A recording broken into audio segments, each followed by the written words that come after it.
ओढ्यावरील पुलावर वाढलेल्या भीमा नदीच्या पुराच्या पाण्याचा अंदाज न आल्याने त्यामध्ये बुडून एक जणाचा मृत्यू झाला। ही दुर्दैवी घटना काल दुपारी 3:30 वाजण्याच्या सुमारास जुन्या अकलूज रोडवर शेळवे येथे घडली।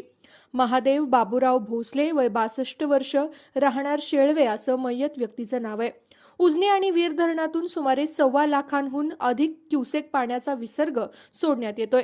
त्यामुळे सध्या भीमा नदीचं पात्र दुथडी भरून वाहतंय। तसेच नदीकाठच्या ग्रामीण भागात ओढ्या नाल्यांच्या माध्यमातून हे पाणी पात्राबाहेर शेतांमध्ये दूरपर्यंत पसरलंय। पंढरपूर ते जुन्या अकलूज रोडवर असलेल्या कासाळ ओढ्यावर शेळवे आणि पिराची कुरोली गावांना जोडणारा पूल 3 दिवसांपासून पुराच्या पाण्याखाली गेलेला आहे।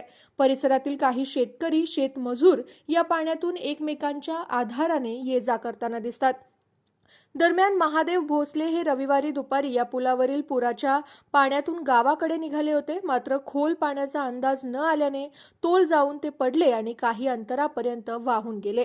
काही वेळाने हा प्रकार स्थानिक शेतकरी आणि ग्रामस्थांच्या लक्षात येताच त्यांनी शोधाशोध करून भोसले यांना बाहेर काढलं, मात्र तत्पूर्वी त्यांचा मृत्यू झाला होता। सायंकाळी येथील उपजिल्हा रुग्णालयात शवविच्छेदनासाठी दाखल करण्यात आलं। मयत महादेव भोसले हे माजी सरपंच उमेश भोसले यांचे वडील होते। या दुर्दैवी घटनेने परिसरात हळहळ व्यक्त केली जाते।